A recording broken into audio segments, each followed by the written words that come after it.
Hello and welcome to an undisclosed location. This is Murder Incorporated. I am Buddy. And I'm Harley.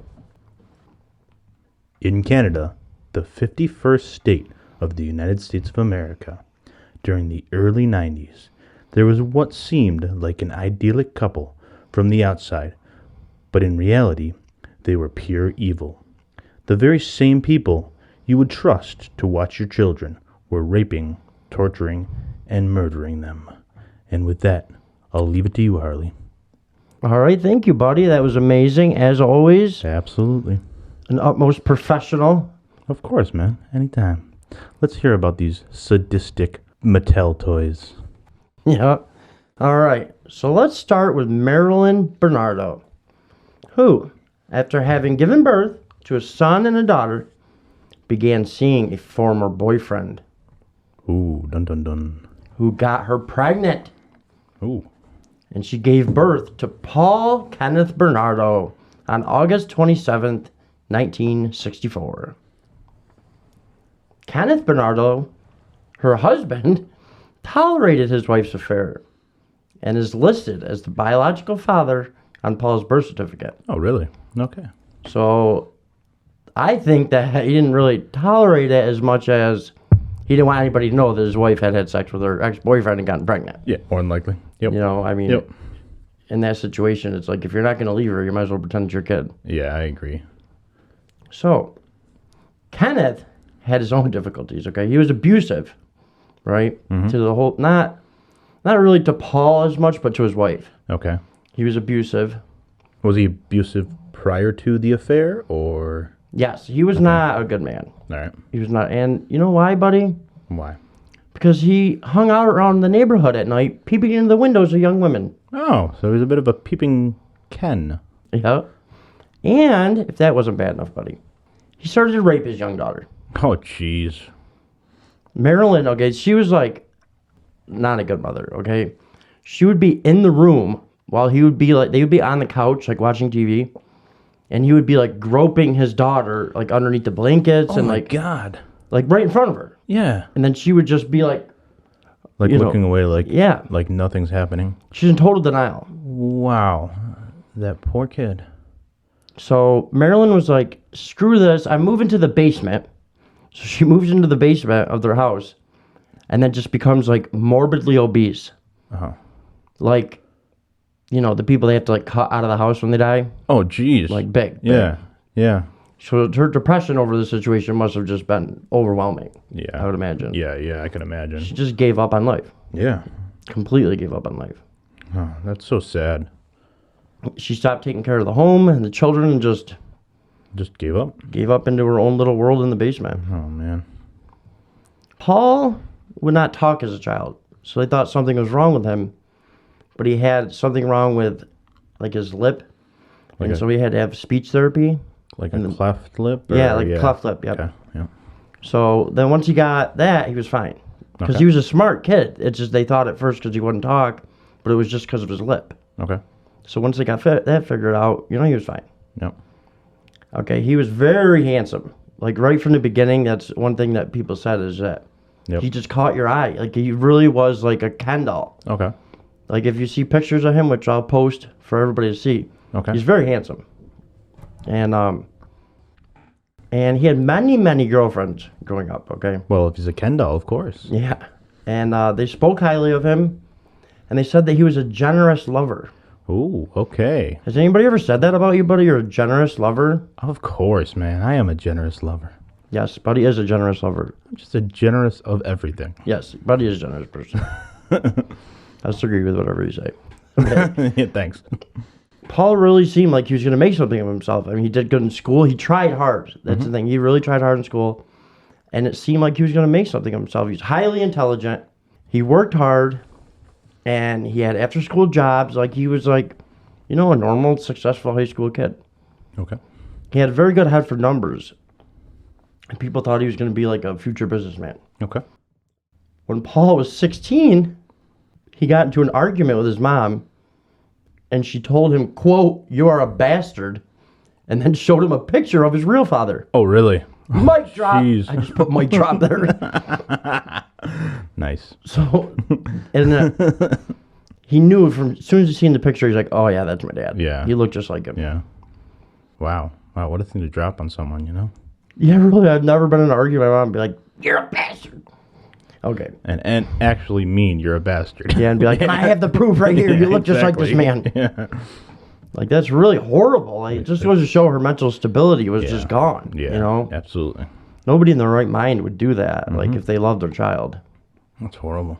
And this was devastating to Paul. Yep. I mean, he's 16 years old, so that's a long time to go thinking that. That your dad is your dad, and then nope. Yeah. Absolutely. I got to give his dad credit, though, for as much of an asshole as he was to Marilyn. I mean, he took care of the family. He took care of a friggin' son that wasn't even his. Yeah. I mean, there's something to be said about that. Not much, but I mean. He was raping his daughter, now that I think about it. I just, like, totally forgot for a second that he was raping his daughter. I'm not giving him much credit, dude. I'm definitely not giving him never much mind, credit. never mind. I'm not giving him any credit. I totally forgot for a second that he was raping his daughter. Yeah, I was wondering where you're going there. Scratch that. I'm not giving him any credit. I don't care what he's doing. I was wondering why you were, like, being so hesitant. Okay. All right. Not a laughing matter here. So, after he found out about this, he openly mocked and taunted his mother. He called her slob and a whore. All right. He was kind of right on the head with those two things. So. Yeah, I mean, he wasn't lying. So, between his mom's infidelity and his father being, a pervert, he hated both of his parents. Yep, I could see why. I think that was warranted. Yep. Paul's attitude in general, towards women in particular, changed dramatically for the worse after this. Mm-hmm. You see this a lot when a mother has been promiscuous and ends up in a divorce. Yep. That the person will end up hating women in general just because of this. Yeah, yeah. I've seen this happen to friends in high school. Yeah. So yeah, sure. after high school and a little bit of college, Paul started working at Amway, which, buddy, is not a pyramid scheme. Okay, I just want to. No, it's not. I know what you're thinking. Their financial plan is a trapezoid. Very different. Oh, it's a trapezoid. Okay. Very different from a pyramid scheme. There's no top. There's no like tippy top. It's just a flat. Yeah. Okay. Very different from a pyramid. Yeah. Okay. Okay. Which made $9 billion last year. There's a lot of suckers out there, really. Okay. Yeah. I'm like, what? It's like, says it's not a pyramid scheme, yet a trapezoid is basically a pyramid without the top. I just want to say that for folks that don't know what a trapezoid is. Paul wasn't going to end up getting rich through working at Amway. But what he would learn is techniques to manipulate people and basically being a better psychopath in hiding. Okay. Shortly after leaving Amway, Paul studied at the University of Toronto. There, his sexual fantasies had developed a dark side. Uh-oh. Dun, dun, dun. So the way he liked to have sex, buddy, is, some people like to lay your woman down and, gently caress her. He was more into the, hold her down and forcefully anally rape her. A little bit different. I thought he was a generous lover. This was in high school. He's in college. This is college, Paul. College changes people. Yeah, okay. Jeez, dude, that's rough. He took philosophy, and it changed him. Oh, man, that's horrible. He's just the type of person that they find women that are submissive. Okay. And then they take advantage of it. Yeah. They find you become what that woman is missing. Yeah. And then you take advantage of it. Well, I mean, he had the, obviously he looked like, the typical, did he look like a jock? Yeah. Yeah, he looked like a jock. So he obviously looked really good. He could probably get any woman that he wanted. So he could probably get that woman to do basically anything that he wanted. Yeah, oh yeah. So he probably had a lot of opportunity to do whatever he wanted with women. Yeah, he did, definitely. So. And he also began beating up women at this time. Oh, great. And many women came forward to publicly attest to this. Yeah. So this is not hearsay he did do this. Yeah. It's crazy to think that somebody that young just is really that evil. It's really crazy, That's horrible. How old is he right now? I mean, he's got to be 21. Yeah. Very in young. college, so he's pretty young, yeah. None of these women in college would scratch the itch for him, though, that he so badly needed. Uh-oh. Not yet. Uh-oh. After graduating, he got a job at an accounting firm, a very prestigious accounting firm. Not Amway? Not Amway. Paul seemed to be on his way to a life of good fortune and success. This will not be the case, let me tell you right now. Yeah, I got a feeling that, Ken's not going nowhere. Because at this point, he says, you know what? I got the job. I'm going to start raping women. No, great. This is where it really goes downhill. Oh, okay. In May 1987, he followed a young woman home and then right in her front yard, raped her. Are you kidding me? For 30 minutes. Jeez. Violently, anally raping her, forcing her to call herself horrible names. Are you kidding me? Like, he would make her be like, I'm a whore, I'm a slut, I deserve this. Jesus. I mean, I'm not trying to be too graphic here, people, but rape is bad enough, but to be forcefully anally raped. Oh my God. Imagine what that entails. It's very, very violent. Yeah, oh my God. And this would be his MO for his entire raping career. That's horrible. Paul Bernardo attempted his second rape, which was unsuccessful. I'm going to skip around here to different rapes because there's so many of them. And they're basically, there's no names of any of these women. So it's basically the same thing over and over and over again. So I'm going to do the highlights. Okay. I'll give you the highlights. Joy, the highlights of rape. Okay, so his third rape attempt was unsuccessful. Although he beat the young woman up. He did not continue to rape because she fought back. So good for her. Good for her, yeah, but he likes them easy and submissive, I guess. Yeah, definitely, buddy, definitely. So in October 1987, Buddy's out trick-or-treating in the mean streets of wherever in Pennsylvania Buddy's come from. And Paul Bernardo's at a bar with his friends when he meets Carla Homolka. Instant chemistry, everybody said. Instant chemistry between these two. Okay. That same night, they ended up hooking up in the hotel room. Mm-hmm. The nightmare / fairy tale that would be their relationship was just beginning. So here's where we meet Barbie, huh? This is where we meet Barbie. Okay. Let's talk a little bit about Barbie, this despicable human being. Carla was born May 4th, 1970, in Ontario. She had a Czech father, Czechoslovakian father, who was a traveling salesman. And he was pretty successful, it was like middle-class family. Okay. Carla was described as a bright child with an IQ of 134. Oh, well. So that's pretty good. Yeah. Which will be important to know later. Okay. So she was also described as a good kid, a pleasant kid to be around.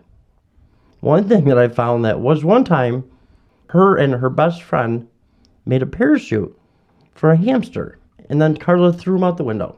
Jeez. Which I thought about doing that, not with a hamster, but I thought about doing that with a pillowcase when I was a kid. I remember vividly thinking about it. I never did it, but I always thought it would work. But with a hamster? No, just like using a sheet or something, and making jumping out with making our own. Yeah, I'm balling. I never did it, but I mean, I always did it with Army guys, but they always had, the actual parachutes where you throw them out. Yeah, I remember those. Those are sweet. Yeah. I do remember those. Those are awesome. Yep. Wrap it around and then you can throw it. Throw them out. I do remember those. Talking about Mattel toys here. Yeah. I don't know if that was Mattel, but Sponsored by Mattel. Not really. Not really. We will take that sponsorship, Mattel, if you're listening. Call us. You can email us, Mattel. At murderincorporatedpod@gmail.com. Or Twitter us at Murder Inc. Pod. Or you know what? If you want to see some interesting stuff, Mattel on Instagram, go to Murder Incorporated Pod. Yeah. We even got some YouTube stuff, too. Yes, we do. So, the hamster died, needless to say. Oh, yeah. So the poor Fluffy, he was loved by all. He had a lot of friends in the neighborhood. Yeah. Yeah. And he died. So later, the normal thing to do is what, buddy? No. You wait a couple weeks and you dig up the hamster. Oh, right? Yeah. I do that with all my dead pets. That's what Carla wanted to do. And her friend said she just stood there. She wanted to see how the body decayed. I mean, I guess I can understand that if you wanted to be like a, I don't know, if you're interested in decomposition or something. Like, I could see the science behind it. Maybe a little Victor Frankenstein here, but I don't know. It's like, yeah, like if you look at just that isolated incident, it's like, not a big deal. You know what I mean? But when you know this person goes on to be like a horrible serial rapist and killer, it's like, oh, this was just a sign of things to come. Yeah, exactly. Yep. This started her life. She had a lifelong obsession with death and seeing death and her love of animals. Are you sure it's love?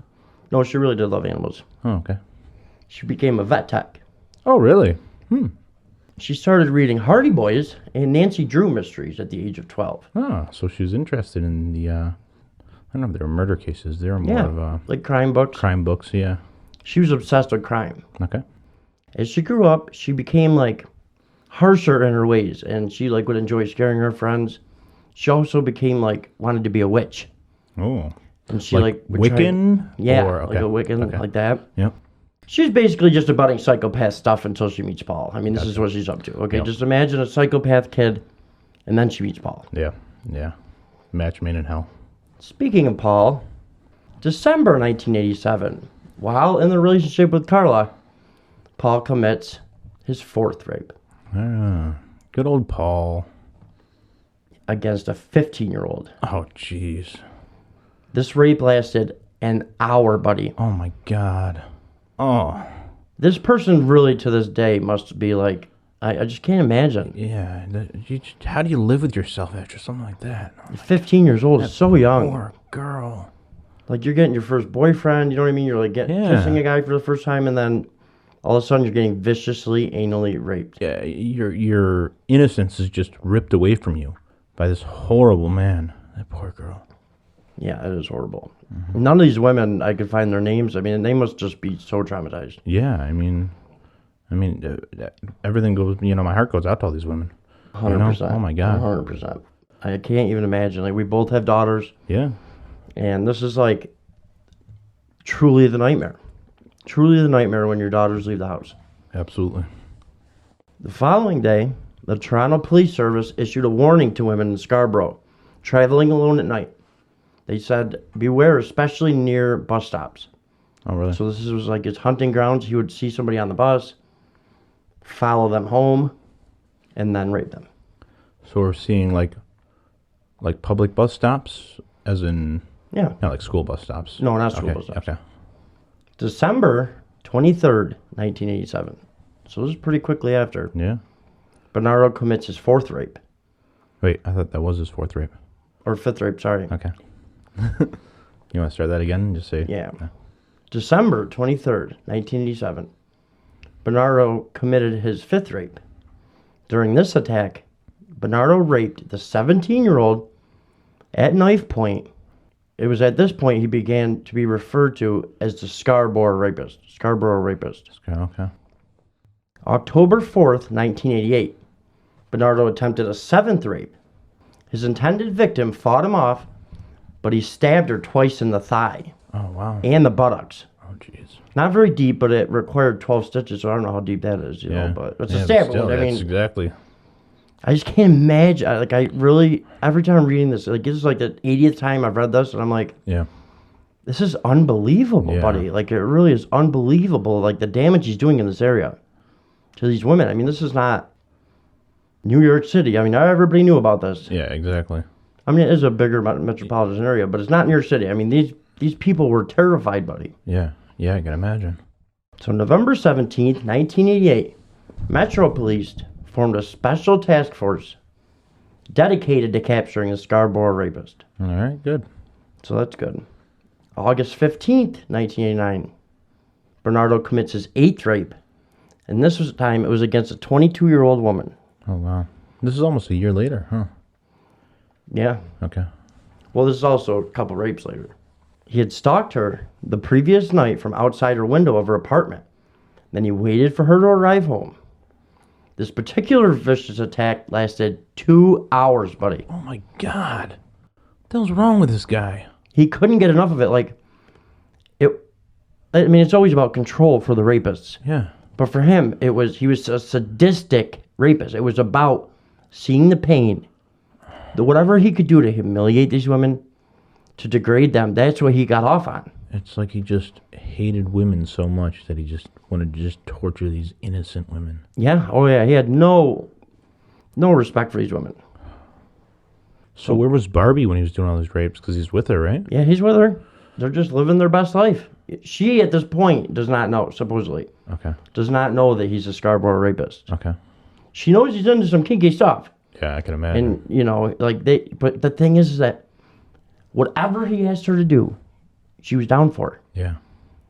She was completely submissive to him. Whatever he was into, whatever sexual kinks he wanted to do, she never said no. It was like his perfect woman. Yeah.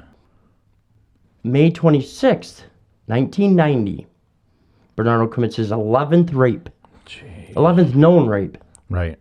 So I'm sure there's more. Yeah, of course. Every rape, I don't know what it is, but it's like only like 1 in 5 rapes is even reported. So Yeah, that's a sad statistic, you know. I mean, that really is. Like, let's talk about that for a minute, because that's so sad that women would be scared to come forward because A, they don't think it's going to happen. Yep. That the guy is just not going to be prosecuted. Yep. Or B, that he will be prosecuted, and then they're going to have to go through cross-examination. Yeah, and they gotta be humiliated over it and just have to relive it essentially. Exactly. You know, be reviolated. Yeah. They just kind of want to forget it when it shouldn't be that way. You know. No. That's tragic. It's a situation where there's no gentle way to go about it for the victim, because you need the victim to prosecute that crime. Yeah. Yeah. You can't prosecute a rapist without the victim. There's no crime there. No, I mean, any good defense attorney would tear that apart. Yep. So it's like they have to relive it in order to get justice. It's so unfair. Mm-hmm.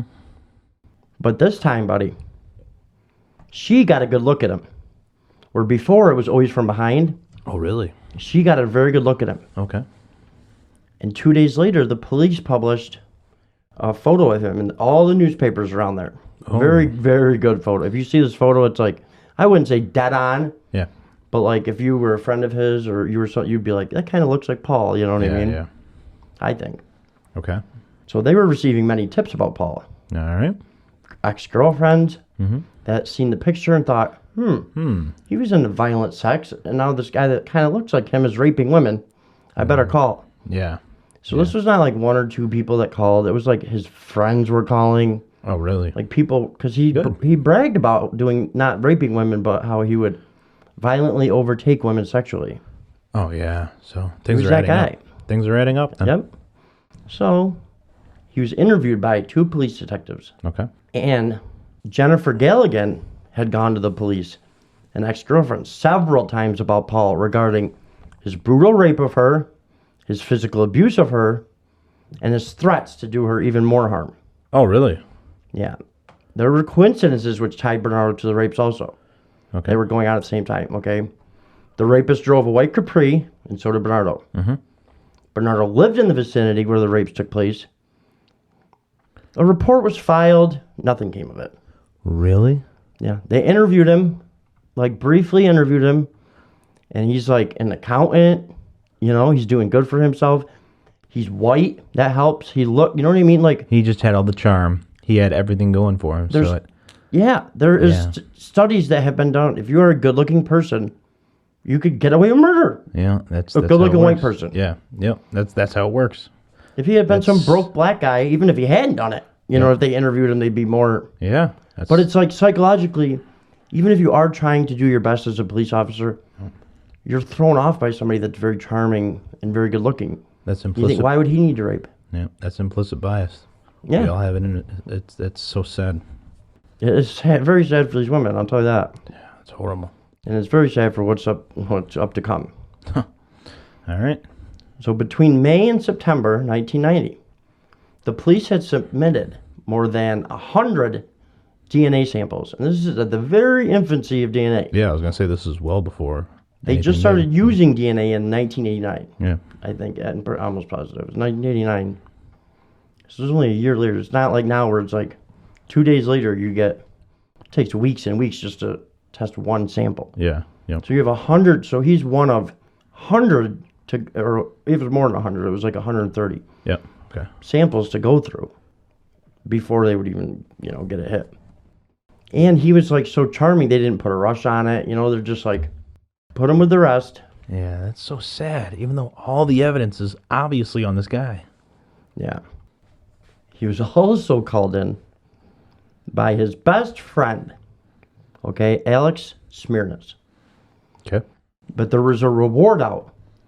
And the Smirnis guy came off as like sketchy and just wanting the reward. Oh, really? So they didn't even take him seriously. Really? If they had taken him seriously, like, he told them how he talked about how he liked rough anal sex. It's like they just didn't, they were totally buying whatever Paul was feeding them. Oh, my God. But they did interview him. I mean, they interviewed him. The interview lasted about a half an hour. And they asked Bernardo why he thought he was being investigated for the rapes. He said, because I look like the composite. I mean, I do. But he was a well-educated, well-adjusted, congenial young man. And he couldn't be responsible for these vicious attacks. Of course not. He just had it all going for him. They didn't want to ruin his life. Are you kidding me? Exactly. And this guy, he's just out for the reward, they thought. Yeah.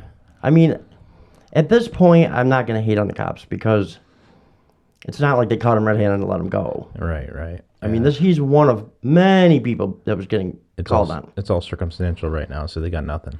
And he's one of many people that is in the same situation. It's not like he's their only suspect. Right. He's one of hundreds, so it's like... Yeah. At this point, I'm not going to hate on him. I will hate on him later, but I'm not going to hate on him as much Okay. now. All right. So now, Carla's like working at a pet shop. She befriends a girl, a 15-year-old, Jane Doe. This girl's never... Okay. Does not want her name released, so I'm just going to call her Jane Doe. Okay. For now. Yeah, absolutely. She invited her over for a girls' night out. And after a nice night of shopping and dining, Carla took Jane Doe to their apartment. Oh, no. Give her alcohol with Halcyon in it that she stole from her work. Jeez. Halcyon is like a sedative that they use for, they're doing like surgery on an animal. Yeah. They'll give it to an animal that's being monitored. Yeah. And the amount is exact, where she's just giving this girl Oh, my God. this Halcyon to knock her out. So after Jane Doe lost consciousness, Carla called Bernardo to tell him she had a surprise wedding gift ready for him. Oh, my God. So they together undressed the girl, who was a virgin, Oh, no. and Paul videotaped Carla as she raped the girl before Bernardo vaginally and anally penetrated her. God. That poor girl. I just can't even imagine the situation. Oh, my God. The next morning, Jane Doe woke up. She was nauseous, but she believed her vomiting was just due to drinking too much for the first time. She had no idea that she had been raped. Are you kidding Thank me? God, actually, probably. Yeah, she had no idea. She didn't even know? I don't know how, but she had no idea. I want to cry right now. I know, it's horrible. She was invited back in August to spend the night. And they thought they were going to do this all over again. She stopped breathing during it. Homolka called 911 for help, but then called back to say, oh, everything's all right now. Oh, really? So the emergency crew was recalled without a follow-up. Really? Nothing. Like, if you accidentally call 911, like, you could possibly nowadays get a cop right at your house. Yeah, absolutely. But they just, okay, everything's fine. Everything's fine. I don't know how it is in Canada, though. I don't know either. I mean, I would imagine it's got to be about the Probably same. the They same take thing, it yeah. seriously. Not this time. So Jane Doe visited the couple one more time on December 22nd, 1992. This time, Carla pressured her to have sex with Bernardo. Oh, really? Well, she was awake this time. But she did end up giving him head. But then she left. She got, like, upset. She, like, started to give him head, and they got, like, emotional. But they were pressuring her, you know what I mean? It's Yeah. like, come on, just touch it, that type of thing. Yeah. Like, being very, very sneaky. And Man. these are evil people. Yeah. And so, by 1990, Paul was spending a lot of time at the Homolka family home. And they liked him very much. Oh, yeah? I mean, he was the perfect man for her daughter. Yeah, of course. You know, he Barbie had a and good Ken. job. Yeah, Barbie and Ken. He was engaged to, their daughter. But he flirted constantly with her younger sister. And he hadn't told them that he lost his job as an accountant. Oh, really? So now to make money, instead of being a successful accountant, he's smuggling cigarettes to the U.S. border. Oh, really? Yeah. And Smuggling? Wait. They're the 51st state, aren't they? Yeah, I don't know what the heck's going on here. This might have been a little bit before they became the 51st state. That's right. This is only 1990, buddy. Gotcha. So he had become obsessed. We love you, Canada, just Yes, so you we know. do love Canada. But we got to bust your chops because we have no lives, so it makes us laugh. We're just envious of you, that's all. Yeah, really, we really are too. He had become obsessed with Tammy Homolka, her younger sister. He would be perving at her through her window, entering her room at night while she was asleep and masturbating. Really? Yeah. Sick man. Carla helped him by breaking the blinds in her sister's window to allow Paul a better chance at catching a peep. Jeez. What a sick couple. Yeah, it's really, insane, isn't it? Yeah. In July, Paul took Tammy, across the border to get beer for a party. While there, Bernardo told his friends and fiance, yeah, we got drunk and made out a little bit. Unbelievable. Wow. And this guy is really he's a pedophile, he's a rapist. I mean, he's like everything bad you could be. Yeah. He hasn't crossed the line of murder yet. Oh, no, not yet. July 24th, 1990. Carla laced spaghetti sauce with crushed up Valium she stole from her work. The Martindale Animal Clinic. She served dinner to her sister, who soon lost consciousness. Oh, jeez. So Bernardo began to rape Tammy while Carla watched. Her own sister. Yeah. Her own sister. So, buddy, it gets better though. I mean, they straighten out, Oh, wait, no, actually, 6 months before their 1991 wedding, Carla Homolka stole the anesthetic drug halothane from the clinic on December 23rd, 1990. Don't they keep their drugs locked up? Like, what is wrong with this shop? I have no idea. I mean, she was a trusted person, though. It's not like Yeah, I guess you're right. she's some drug addict on the streets trying to get stuff. She's like nobody knows that she's evil. Yeah, I guess you're right. Homolka and Bernardo administered sleeping pills to the 15-year-old in a rum and eggnog cocktail. After Tammy was unconscious, Homolka and Bernardo undressed her. Carla applied a halothane-soaked cloth to her sister's nose. So she douses this in halothane, this cloth, just sets it on her nose and mouth to keep her unconscious so that she'll keep breathing it in and keep unconscious while they both rape her. Oh, my God. You know what the best part is? They're like, why not videotape it? Oh, why not, right? Yeah, that's what you do with all your rapes, right? Especially if it's your sister. Yeah. Especially, you got to get that on tape. You need memories, man. You Yeah. need memories with your family. I mean, Wow. some people take videotapes of my kid's first walk, Yeah, your family Christmas vacation. present, family Yeah. vacations. But they wanted to get this on video instead. So, you know what? Carla's just a nice lady. You know what I mean? She's like, I'm not a virgin, which bothered Paul. Oh, Because really? he loved virgins. His dream, he said, was to have a virgin farm, where at any time he could just grab a virgin and pop her cherry. That was his dream. Yes, I know. It's horrible. So she could give Tammy's virginity to Bernardo for Christmas. Bernardo was disappointed, because he wasn't Carla's first. With Tammy's parents sleeping upstairs, the pair filmed themselves as they raped her in the basement. Oh, my God. Tammy began to vomit and started to aspirate. So they supposedly tried to revive her and then called 911. But what do they do first, buddy?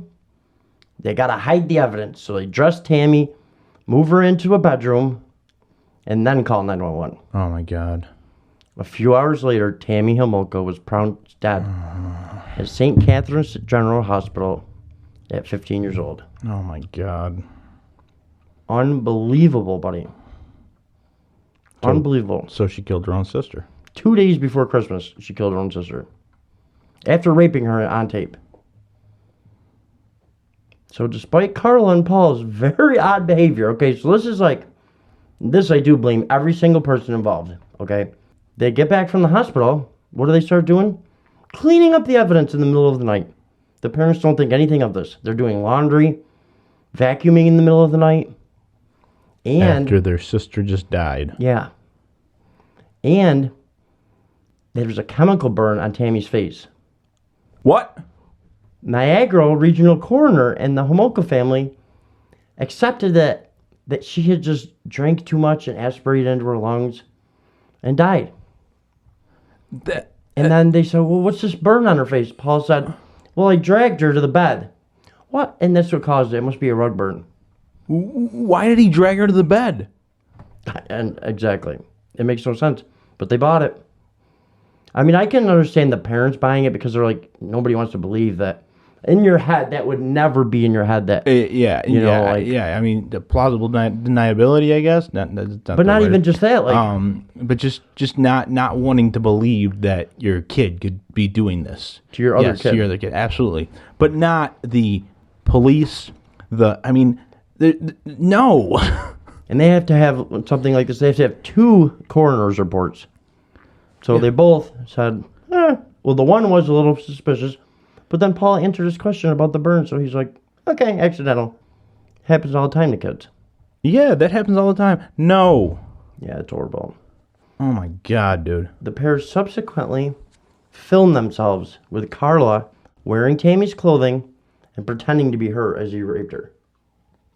What the hell is wrong with these people? They also, at this time, I might not have mentioned this before. I think I did, but they were living in the house. Oh, really? Yeah, I think I didn't mention it, but at this time, they move out of the Homolka house to a rented Port DeLuise bungalow because they didn't want them in the house. They didn't want Paul in the house while they were grieving.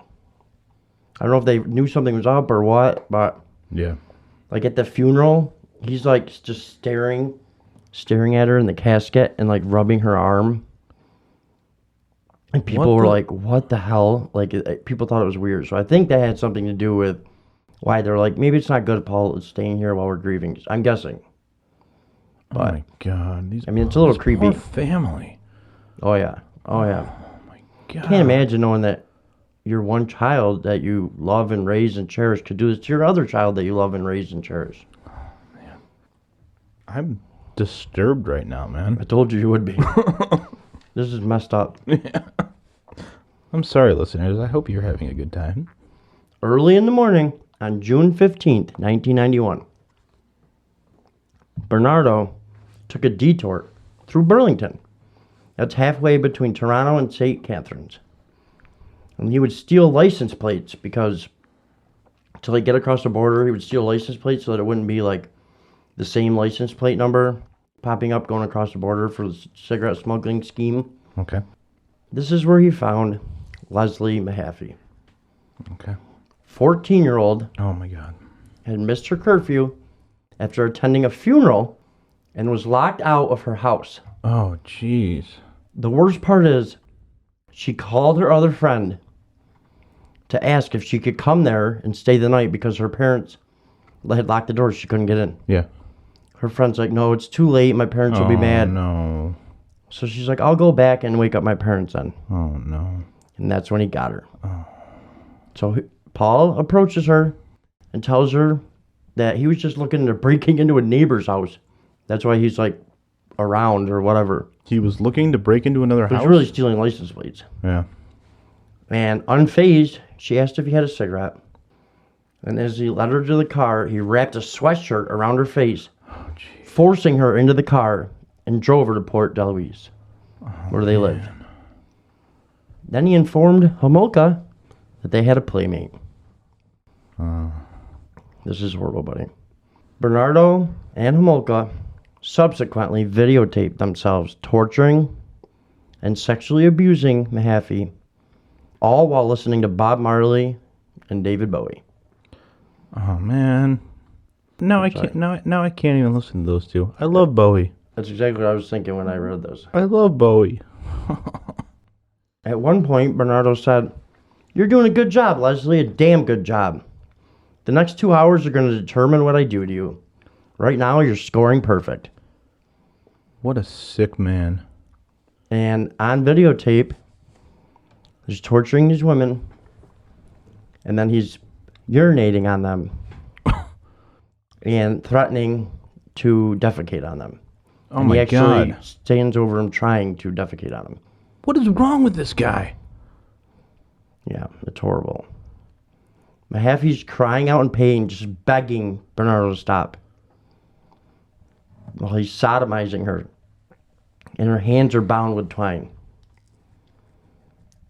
Later, because Mahaffey knew, like, if this blindfold falls off and I see them, I'm dead. She just knew it. So her blindfold's like coming off, and she's like, "Oh, please put the blindfold back on. Put it back up so it doesn't fall off." You know. Yeah. She's smart at least. The following day, Bernardo claimed Carla fed her a lethal dose of Halcyon. Mm-hmm. Carla claims that Bernardo strangled her. The pair put her body into their basement. Either way, she ended up dead. Yeah. Jeez. This is a tough one, man. Yeah, it was a tough one. And then, in the basement, they dismember Mahaffey. Oh, jeez. They go to the store and buy cement, dozens of bags of cement. And they put each of her parts of her body, they cut the legs, the arms, the chest, the head off, Mm-hmm. and then encase them in cement. Okay? And the receipts for this would come back and bite him later. Bernardo used his grandfather's circular saw to cut up the body. They made numerous attempts to dump these cement blocks in Lake Gibson, but they made them too big, where one of them weighed 200 pounds. Oh, wow. And Carla's not a big girl. She's like a Barbie girl. Yeah, they couldn't move him. Paul's a pretty big guy, though. He's probably like 6'2", I'd imagine, you know, but not big, just tall. Yeah. You know, he was like kind of lengthy, or, you know. Yeah, not able to move that much. 200 pounds is a freaking lot, even Yeah. for a big person to lift. And Yeah. to be able to throw into the water. Yeah, they might as well just leave the body. Well, that's exactly what they do, buddy. They leave the cement by the shore, the piece that was too big. Where a father and son are on a nice fishing expedition, and they discover it on June 29th, 1991. Leslie Mahaffey's dental records were used to identify her. Wow. On the afternoon of April 16th, 1992, buddy, Bernardo and Homolka were driving through St. Catharines to look for potential victims. It was after school hours on the day before Good Friday. As they passed Holy Cross Secondary School, they spotted Kristen French, a 15-year-old, walk into her house. Jeez.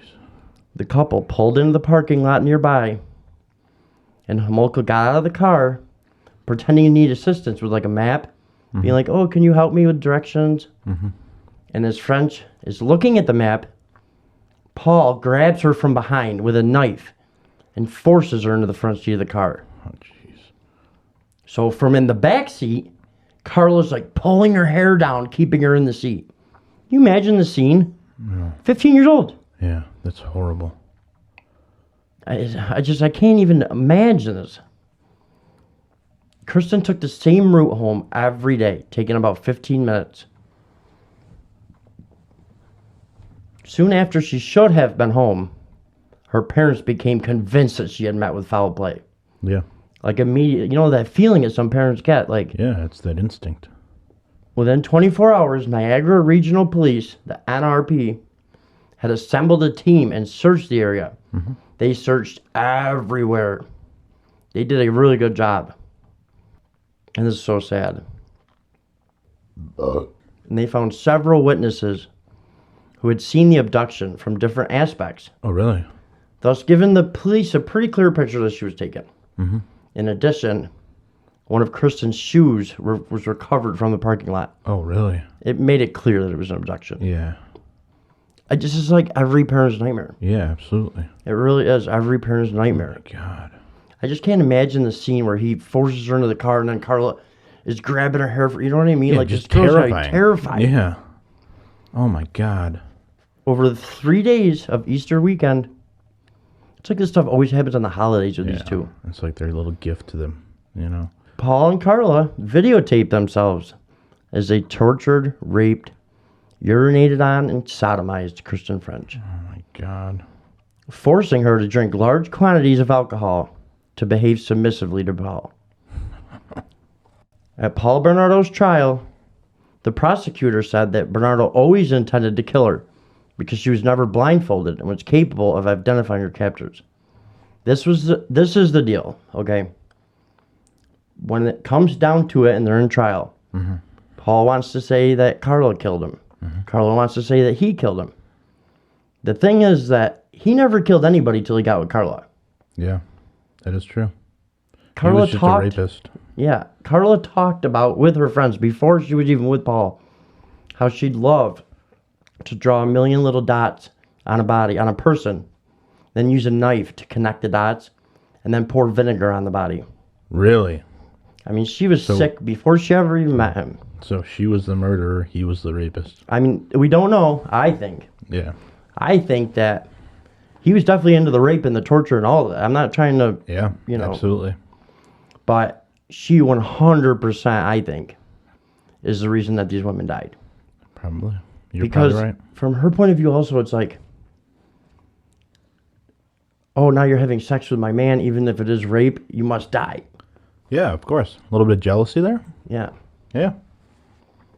The following day, these monsters murdered Kristen French before going to the Homolkos for Easter dinner. Jeez. How can you sit with your family anyway after that? Like, I have no idea. That's just psychopaths. That is a true psychopathic mind that compartmentalizes a situation and just goes for Easter dinner. yeah, just forgets all the evil stuff you did, and you can just sit down and have dinner with your family and the people you supposedly love. And Unbelievable. Bernardo says that Carla beat her with a rubber mallet because she tried to escape, and that Kristen ended up being strangled on a noose tied around her neck and secured to a hope chest. jeez. Immediately, Carla went to fix her hair. Gotta look like Barbie again. Homolka testified at her trial that Bernardo had strangled French for exactly 7 minutes while she watched. Wow. So Kristen French's nude body was found in a ditch on April 30th, 1992. Wow. Not far from the cemetery where Leslie Mahaffey's body is buried. Really? The body had been washed and the hair had been cut off. It was originally thought that the hair was removed as a trophy, but really it was to hinder identification. Really? Yeah, they thought that if they cut off their hair, I don't know. Yeah, that's weird. Yeah, but that's what they said later. Okay. Now that Carla and Paul were living and murdering in St. Catharines, the police investigation centered in Niagara Falls area. Okay. After the death of Kristen French, the Ontario government formed the Green Ribbon Task Force. Okay. Hotlines and a base of operations were set, and they asked for a profile by the American FBI. And when Kristen French was abducted, a woman remembers seeing a struggle going on at the car at the scene. This is important. While she was not familiar with various, you know how women are, they don't know cars. Okay, she thought it was a Camaro. Okay. So they began looking for Camaros. They put it on TV that we're looking for a Camaro. It wasn't a Camaro. It wasn't a Camaro. Meanwhile, Bernardo's name surfaced once again from the many tips that police received. But this is a different police force, you understand? Yeah. Okay. Yeah. So they went to Paul's house for a chat. Paul was very gracious and polite during the interview. Good old charming Ken. Yeah, he admitted, yes, I was a suspect in the Scarborough rapes because I looked like the picture. What do you want from me? The police noted that Paul was very clean-cut and good-looking, and that he was intelligent and cooperating.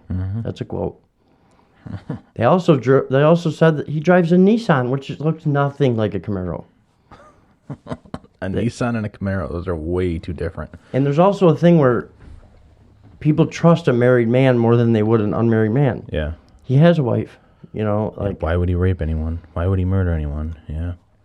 I mean, it's unbelievable. Wow. Nevertheless, okay, I got to give him some credit here. The two policemen tried to contact Steve Irwin, who was the detective in Toronto, to ask about the results of the inquiry into the Scarborough rapist. Mm-hmm. Took him 8 days to respond, and he explained that final testing of Bernardo's blood and saliva samples had not been done. Thus, technically, Really? Bernardo had not been cleared as a suspect. And how many years has passed? It's been like a year and a half. Yeah. But I mean, it takes a long time. At this time, it does take a long time. Yeah. But and it's like, he could have been the 99th one they were going to test.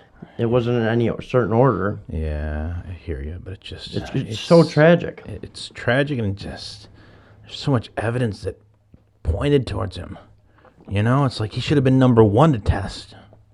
Yeah, I mean, don't get me wrong. I don't want a Monday morning quarterback, Yeah. whatever they call it. But Yeah. come on, I mean, twice this guy's come up. Yeah. Both areas he lived in, there's freaking rapes going on. Yeah, exactly. And then people are murdering. Everybody he knows is calling about him, saying he's a freaking violent sexual offender. Yeah, it's like time to connect the dots. Come on. I mean, really. My freaking 4-year-old daughter could have solved this case. I mean, Yep. Jesus. But there is some hope, buddy. Well, that's good. At least we got some hope. Finally, February 1993. Several years after the blood samples had been taken from Paul, the forensic laboratory in Toronto finally got around to analyzing his blood. Finally. The test proved conclusively that Paul had raped the 3 women from whom they had semen samples. Finally. And then when he goes to put him under surveillance, find out that he's been, charged with an assault charge by his wife, Carla. Really? He's already in custody. Oh, wow. Good thing. Huh. So this is when Paul was like, things were really escalating, okay, between him and Carla. Okay. These murders are happening. Uh-huh. He becomes very violent with her. Okay. He hits her over the back of the head. Just imagine this. With a flashlight so hard that her brain hits her eye sockets and gives her black eyes from the inside out. Oh, my God. I mean, I can't even imagine that. You don't even see that in like football games, guys getting hit. Oh. So he must have really smashed her. Yeah. So she goes to the hospital, obviously. You know, Yep. and she presses charges. Mm-hmm. So he's arrested. I'm surprised she pressed charges. I mean, with all the stuff that they've done. Yeah, it's crazy. It's crazy. I don't know. Like, I think she was really scared of him. Yeah. Regardless of the insane things that Carla put up with from Paul, physically abusing her pushed her to her limit. Yeah. Well. Because it's like, yes, we're evil together. We're supposed to do evil upon others, not each other. Yeah. Yeah. I think that was kind of her. Yeah, that was her thought process, I guess. I mean, I'm guessing. You know, I'm not no expert, but she didn't leave him still. In January, though, in 1993, her parents intervened, and they persuaded her to come home, you know, get away from him. Mm-hmm. The Niagara police were brought into the situation and took Carla to the hospital. Okay. This was all before, you know, that Toronto had the forensic evidence to convict Paul as a Scarborough rapist. Yeah. In early February now, the police investigation of Paul intensified. Both the Toronto police and the Ontario Green Ribbon Task Force wanted to interview Carla. Okay. They also wanted to fingerprint her and question her about a Mickey Mouse watch that she was wearing. It was very similar to the one Kristen French was wearing when she was taken. Really? Interesting. Isn't that just creepy? Like, it's like one of those scenes in a movie where you're like, the detective's like, oh my God, it's them. You know? Yeah, exactly. I don't know if that really happened, but I mean, it's got to be like... Yeah, that's a little eerie. Eerie, that's the word I was looking for. Eerie is so eerie. Yeah. Initially, several Toronto detectives interviewed Carla for 5 hours. Mm-hmm. Okay, now they're questioning her. You got to think about this. She's separated from Paul now. Mm-hmm. She's away from that situation. But they're questioning her. And in her head, she's like, oh, they're tying together the Scarborough rapes with the murders in St. Catharines. Yeah. So she wants to get ahead of this. Yeah, she thinks she's going to get away and just blame it all on him, huh? So she ends up telling her Uncle Paul that not only was Paul the Scarborough rapist, but that he killed Kristen French and Leslie Mahaffey. Oh. The hammer's going to drop, buddy. Yeah. So Carla gets ahead of all of this, okay? So instead of her being the subject of the investigation along with Paul, she's going to be the battered victim. wife. Yeah, she's the the victim. victim in this whole thing. Yeah. Yeah. She gets herself a real good lawyer. Mm-hmm. As a veterinary assistant, Carla had taken special care of a dog of a lawyer, George Walker. So well known. Okay. Over a period of many interviews with Carla, George realized that she was not necessarily the innocent victim of Paul Bernardo that she painted herself to be. Mm-hmm.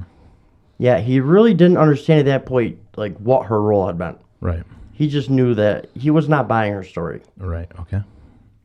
What did she want? She wants complete immunity to testify against Paul. Oh, of course. That's what they all want.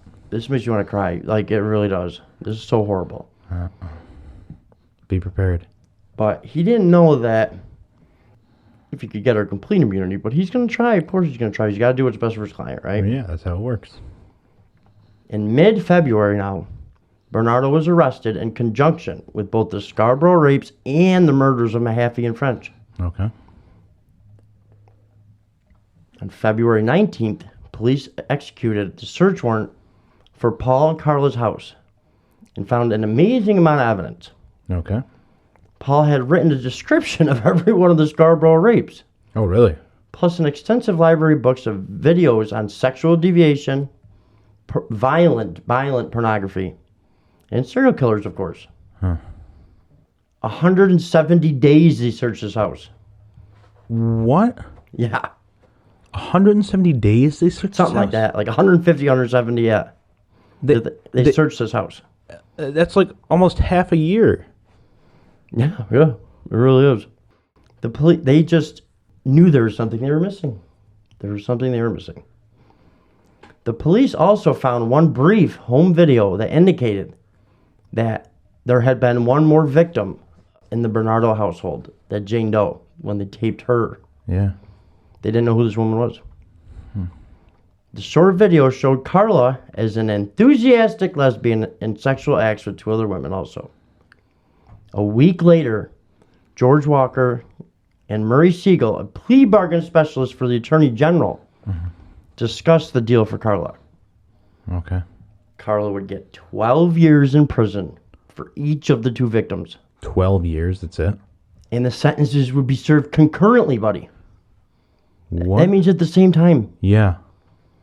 So she would be... Wait. So she would get 12 years for each. So she's only serving 12 years and that's it. Yeah. That's a hell of a lawyer. Guess what? She would be eligible for parole, buddy. When? 3 years with good behavior. She would only serve 3 years? She could only serve 3 years with good behavior. The government even agreed to contact the parole board on Carla's behalf, pointing out to them the importance of her testimony against Paul. But she... And, buddy, this is the best part. They're going to even try and get her to serve her time in a psychiatric hospital instead of a prison. Oh, my God. Because she's been horribly abused by Paul. Yeah. Anything that she did, 100% was because she was so terrified for her life, buddy. Yeah, that's it. That's exactly it. I'm buying it. That was sarcasm in case you couldn't get there. Oh, no, I got it. In exchange for this leniency, Carla would agree to tell the absolute truth about her involvement in the crimes. In exchange for this leniency, Carla agreed to tell the absolute truth about her involvement in the crimes and everything else she knew about them. The absolute truth, huh? Carla agreed unconditionally. So if she got caught lying about anything, then the deal was off. And this is in print, so no matter what she says, Yeah. Oh, yeah. Like, if she says whatever. It doesn't matter. She gets the sentence. No, I'm saying if she testifies and then she's found to be untruthful, the deal's off. Right. But so she can just, so she, as long as she's being truthful. Yeah, this is her sentence. This is her sentence. Yeah. In early March, Carla was checked into a psychiatric hospital for assessment. She was given heavy doses of drugs and then insisted on being giving larger doses because she had been self-medicating already. Eventually, Carla got up the nerve to write a letter to her parents. Would you like to read this or hear this letter, buddy? Yes, for the viewers, absolutely. Dear Mom, Dad, and Lori, this is the hardest letter I've ever had to write. And you'll probably all hate me once you've read it. I can imagine. I've kept this inside myself for so long, and I just can't lie to you anymore. Both Paul and I are responsible for Tammy's death. Paul was in love with her and wanted to have sex with her. He wanted me to help him. He wanted me to get sleeping pills from work to drug her. He threatened me and physically and emotionally abused me when I refused. No words I can say can make you understand what he put me through. So stupidly, I agreed to do as he said. But something, maybe the combination of drugs and the food she ate that night, caused her to vomit. I tried so hard to save her. I'm so sorry. But no words I can say can bring her back. I would gladly give my life for hers. I don't expect you to ever forgive me, for I will never forgive myself. Carla, XOXO. XOXO. Of course. I call bullshit. Unbelievable, right? That's horrible. Can you imagine reading that? That's tragic. That's like, wow. Oh, God. This drives me nuts, dude. Yeah. Carla's trial was, to say the least, a media frenzy. Yeah, I can imagine. So what they do is she has this deal, but then all the evidence is put out, and it's like a trial, even though you know what's going to happen. Mm-hmm.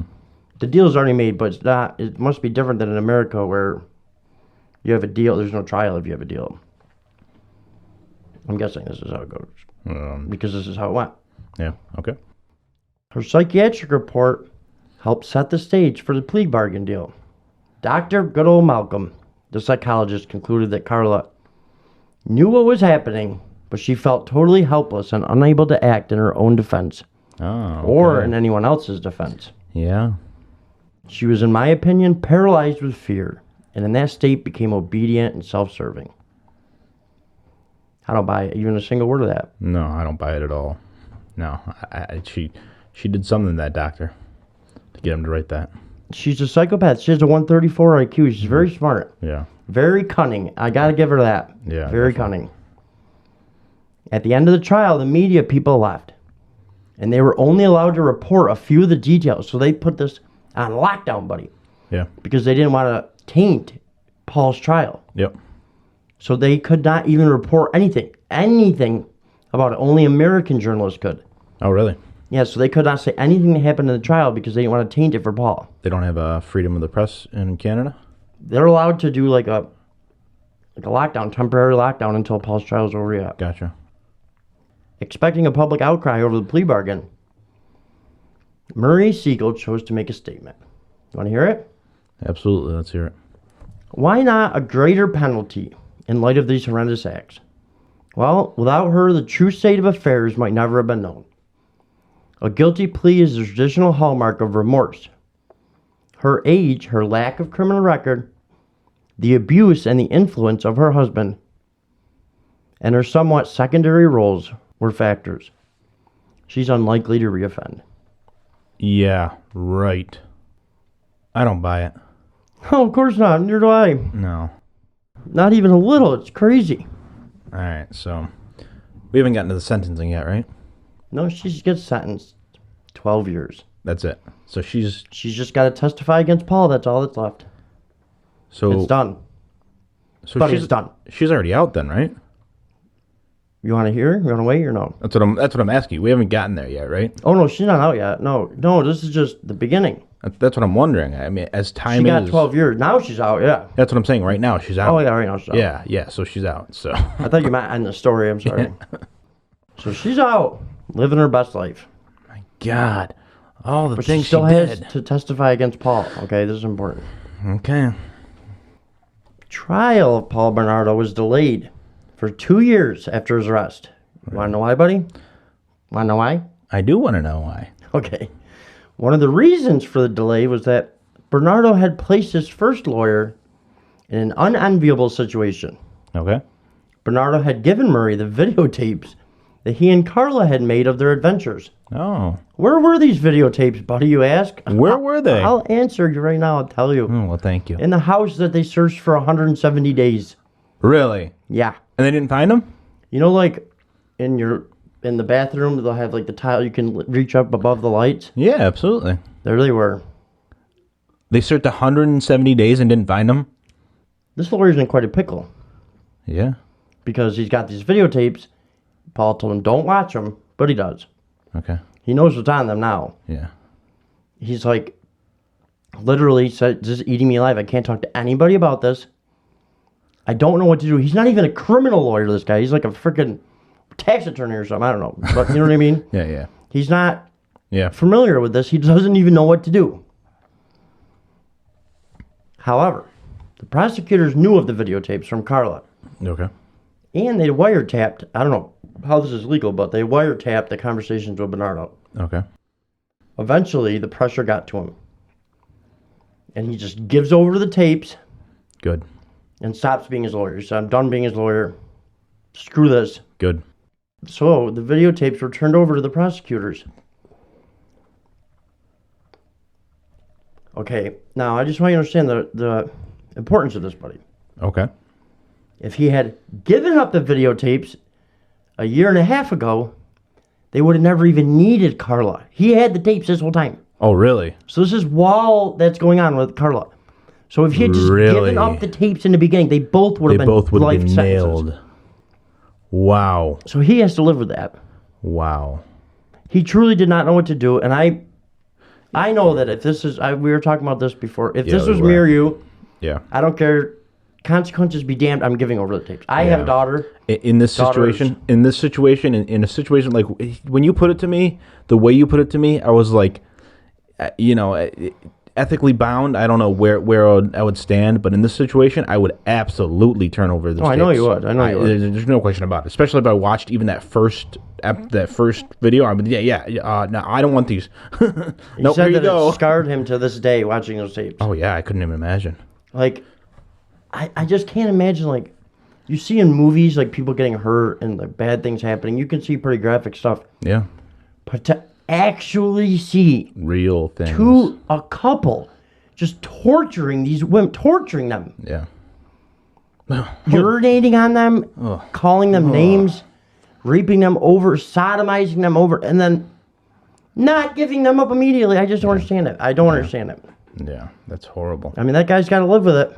Yep. He's got to live with it. Yep. And this woman gets to live her regular life, being a vet tech or whatever she's got. I'm assuming she's not a vet tech anymore. No, definitely not. She's probably flipping burgers. So in May of 1995. Not that there's anything against flipping burgers. Yeah, nothing against flip. I flipped burgers before.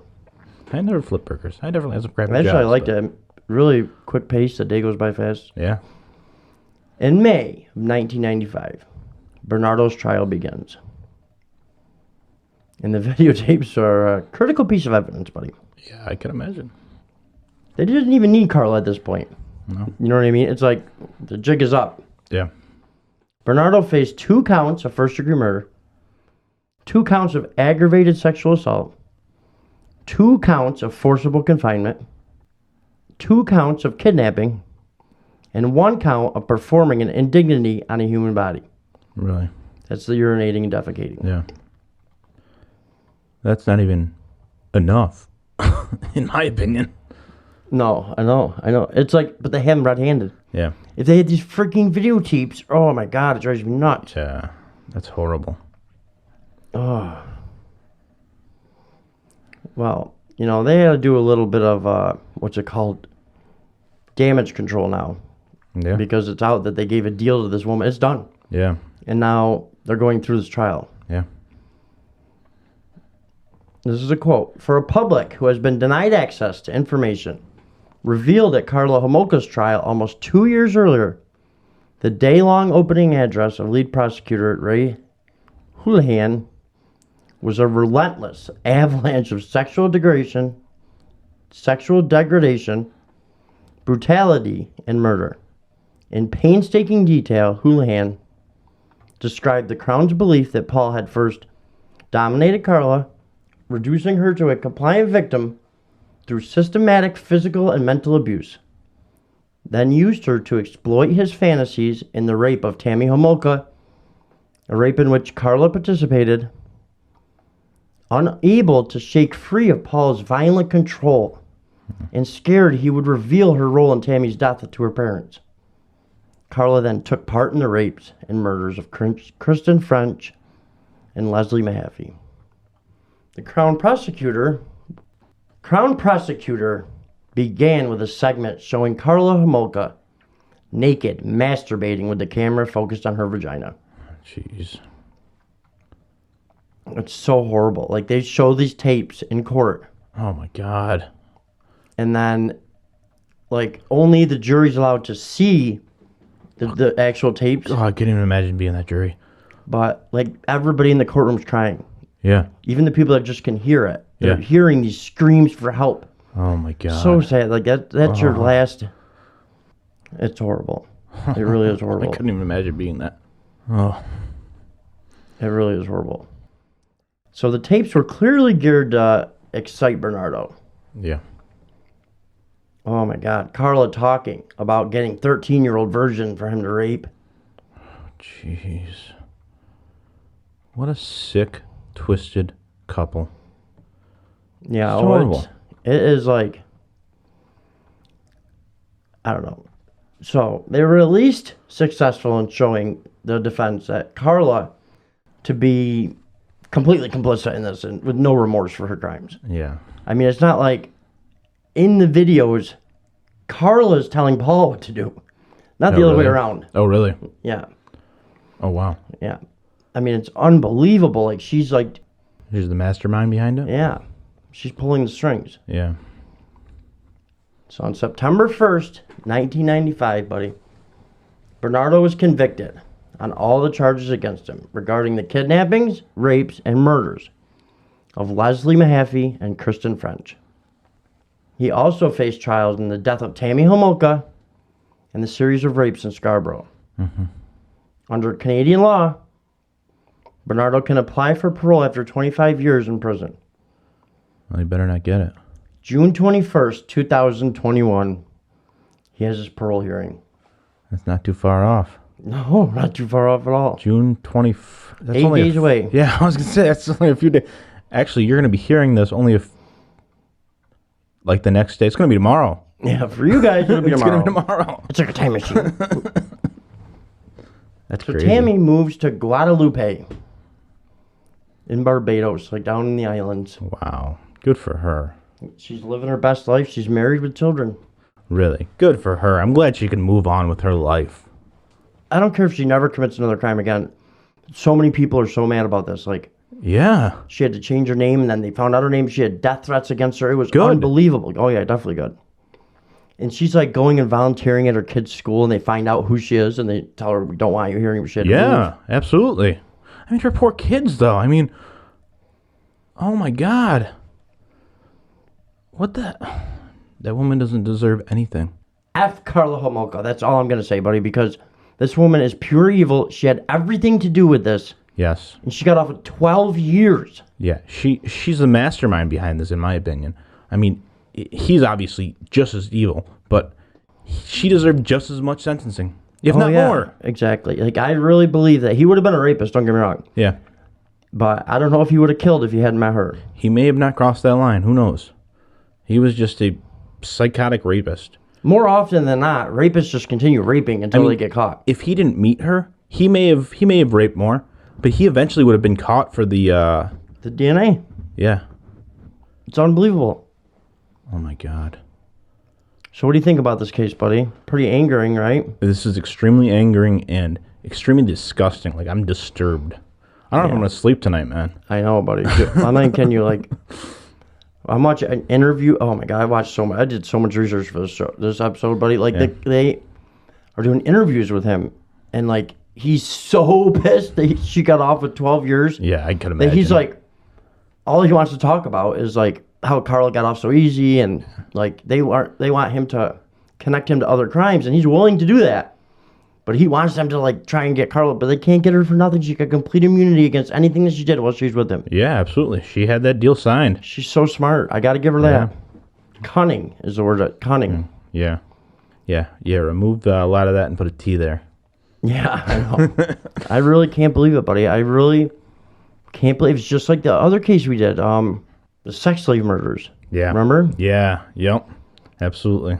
Oh, my God. It's horrible, man. It really is.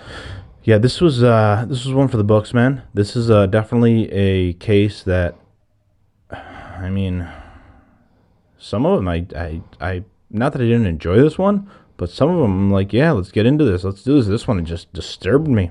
Yeah, I hope you guys. I hope you enjoyed it out there. I really do.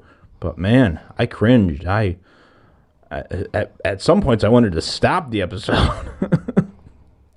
It's just. Words cannot express how this changes a community. Yeah. This changes so many people's lives. Like not only the women that died, the girls that died, I should say. Yeah, they're all but the young. ones that were raped. I mean, this is like, I can't even imagine. People probably don't even want to talk about this anymore around there. Oh, I mean, I don't know, but I'm just saying. Like, I'm sure they want to forget it. There's no question about it. I mean, and these parents of Kristen and Leslie are pissed. Yeah. You know, they want blood, which I don't blame them. Yeah, you ain't kidding. And they go to the parole hearings and they beg them, please don't let Paul out, please. Yeah. And I don't think he'll be released. I don't think so either. But he's like, I'm reformed. He said, I did it because I had a low self-esteem. That's what he says. Yeah. How could you have low self-esteem? I mean, you looked like a Ken doll. You were just a psycho. That's it. Yeah, he was diagnosed as being a sexual sadist psychopath. Yeah. That's the case of the Ken and Barbie killers. Yeah. On a lighter note, folks, I hate to switch like this, but I just can't think of a better way to do it. Buddy and I made a Patreon. Yes, we did. If you want to support us and our work that we put into this, Buddy and I put a lot of work into this. If you want to support us, go to patreon.com and look for Murder Incorporated Pod, right, buddy? Yep. And there's different tiers that you can do. You can do it as low as $4 a month. You could become a Murder Incorporated Associate at $4 a month. Yep. Or a Murder Incorporated Executive at $8 a month, right? Yep. Or you could become the CEO. CEO. Take over for $18 a month. Yeah, you can get a nice little package. And we will be giving gifts. With each tier, you get different gifts. Yep. We're going to be releasing episodes that only can be listened to on Patreon. Yes, absolutely. We're going to be putting videos on Patreon that can only be seen on Patreon. Yep. And if anybody, I don't even know, anybody wants to do one-on-ones, one-on-twos with Buddy and I, we're going to have them on there. That's right. We'll answer all questions on there. Yep, absolutely. And it's really just a way to show that, you know, you appreciate the show and the work that we put into it. Yeah, we really like to hear from you and really like to just know that our fans really appreciate what we do out there, you know. And just so you know, 10% of anything that we make goes to the Cold Case Foundation. Cold Case Foundation, absolutely. So. And after we donate to the Cold Case Foundation, we're going to find other charities to donate to. Yeah. Yep. And this is something that means a lot to Billy and I. We're not trying to get rich here. No. You know what I mean? It's just something that shows that you appreciate it. That's all it is. Yep. That's all it is. Absolutely. You know, more than the money, it'd just be cool to know people actually care, you know, that people appreciate what we put in. It's a lot of work, you know. Yeah, absolutely. And I love doing it, and so does Buddy, but it is a lot of work. Yeah, we have a blast doing it, but we definitely put in a lot of work to it. A lot of work, a lot of effort, and we'd love to know that you guys appreciate what we do. Yeah, definitely. So reach out. Yeah. And, you know, even if you have anything to say about the Patreon or the episodes, you can write us at murderincorporatedpod@gmail.com, or you can tweet us at Murder Inc. Pod. Yep. Check us out on YouTube. Yep. Or Instagram. Yep. Just search Murder Incorporated Pod. Yeah. That's it. And thank you, folks. Is there anything that else that you have, buddy, for anybody today? Yeah. Just remember, don't forget, tell the ones you hold dear that you love them. I'm leaving that in too.